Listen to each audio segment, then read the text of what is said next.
in Chiang Mai, Thailand. About 6:30 in the morning. I've come to meet my friend Gary, who's off cycling today. Monks walking barefoot across the street. Monks walking barefoot and a bit of Qigong at Taipei Gate, Chiang Mai. So Gary, just wanted to get you on the camera a little about your health journey, where you've come from, because you've made quite a huge transition, and yeah, so I'd like to hear a bit about that and maybe introduce yourself. People may know you as Gary Blingblang on YouTube or Facebook, you know, but yeah. So where did it start for you? Yeah, Gary Blingblang on YouTube. I worked in IT for a while, and in IT you're kind of locked in a data center, or you're in a room all the time, in a meeting room, kind of discussing with people, and really not an active life at all. I worked in Tokyo for 8 years. Yep. When I got there, I was actually in pretty decent shape. I was probably about 85 kilos, which was a lot of weight. And after 8 years working in Tokyo, I packed my bags and I left. Health was one of the major concerns. At that time I had gotten up to over 100 kilos. Yeah. And this was not something I was used to. When I was younger, I had run marathons. Yeah. But still, when I ran marathons, I was around 80 kilos. When I ran marathons, and then of course I would drop water weight after a marathon. Sure. But then, you know, I got into the IT field and just got fat and lazy. Didn't do anything, and I was a human garbage disposal. Basically, the am in hamburger and the please and cheese. I didn't have any association with diet and Sure. and with how you eat would actually affect your entire life. Sure. I mean, I lived a good life as others would see it, because I had money, but what would I do with that money? I'd go buy stuff that was poisoning me, right? Yeah. So I decided to free myself from Tokyo, and I went to Okinawa, Japan. I opened up a bar. I had the money, and you know, at that time I still wasn't into health, but my friends were into drinking, so I opened up a bar. And you know, the journey really began there, because you get to talk to a lot of people. And then one day, that was in 2008, one day in 2011, when I had already gotten up to 130 kilos, at the end of 2011, Sure. July 31st, I said, enough is enough. I was smoking 3 packs of cigarettes a day sometimes. Yeah. Because I was working in the bar. Yeah. And that was my semi-retirement, but it was a lot. And, you know, it's just my friends wanted to drink. Not a healthy life. Yeah. And July 31st, 2011, I woke up. It was actually the movie, the one that did it was the movie Last Days of Lisa Left Eye Lopez. Okay, interesting. Her documentary, and she had gone down to Honduras, where she died on camera, and in her documentary. And she was going through basically a detox diet. Right. And I started to investigate that. That led through the Dr. Sebi path and the herbalism. And I was sold. I saw the movie on July 30th. July 31st, I said, I'm done. I'm done eating animals. I want animals as friends. And what have I been doing my whole life? Yeah. Then what I did was I began the journey. At first I was a little bit of calorie restricting, but the diet was clean. Yeah.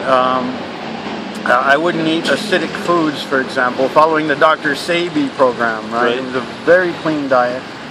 Non-hybridized foods, no carrots, for example, and we can explain that later. The carrot is the yarrow and the Queen Anne's lace, the root and the stem fused together. It's a hybrid plant, so it didn't work for Steve Jobs. I figured it wasn't going to work for what I was doing. So I did that journey, and I went all the way down to 85 kilos from 130 kilos. So 130 kilos in July 31st to 85 kilos by December. Now that included a 35-day herbal fast. Not a water fast. I took moringa tablets in the morning in 35 days. Now, as I later learned, that did wreak havoc on my immune system, but it did also do a lot of detox. So it was like a win-win. It was hard to get the weight off when I went high carb in January of 2012. I went high carb. So I had 6 months of eating clean, not calorie restricting, but not high carb. And then a fast, which really kind of messed up the metabolism, but also did a really good detox. So after going high carb, I kind of went up and down and up and down from like 85 kilos to 75 kilos, sure. But the progression always was going downwards, right? And then I came here to Thailand, Chiang Mai, and I was at 75 kilos in October of 2012. So I had progressed down to 75 kilos on a high carb diet.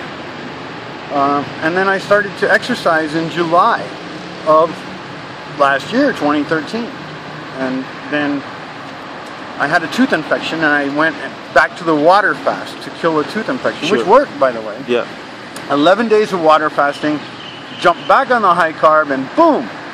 I ballooned back up to, at one point, one day, I think I was up to 75 kilos, but I was pounding it in. But the progression, sure. From when I got here started at 75 kilos. Now it's about 70 kilos, and I'm fat. I check my weight every day. I'm 27% body. I'm not 27. 21% body fat this morning. Okay. Also this morning. You're looking pretty good though. Good. You're stepping pretty good. Yeah. Also this morning I was at 70 kilos. But I eat a lot of food. I mean, last night 4 plates of zucchini salad. And I eat a lot of food. I'm very high carb. I'm about to go on a bike ride, and with me is coming all of these dates, which are pitted, ready to eat, and I will probably finish these by the halfway mark, which I'll be eating pineapple, I find on the way in. So basically from being sedentary in 2011, you're now, start of 2014, you're doing 200k bike rides. On an almost daily basis, pretty much. Oh no, not 200k daily. I've sure. Done, you know, I can do 180k easily every day. Okay. And I'm 49 years old. Excellent.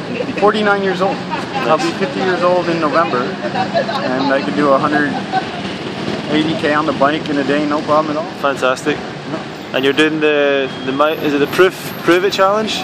Yeah, on Strava, doing the Prove It challenge. Durian rider Harley Johnstone. He's number 2 last time I checked. And I'm in the top 20 right now. Excellent. What's your name under? Gary Blingblang, cool. Under Strava. So if you sign up to Strava, the Prove It challenge.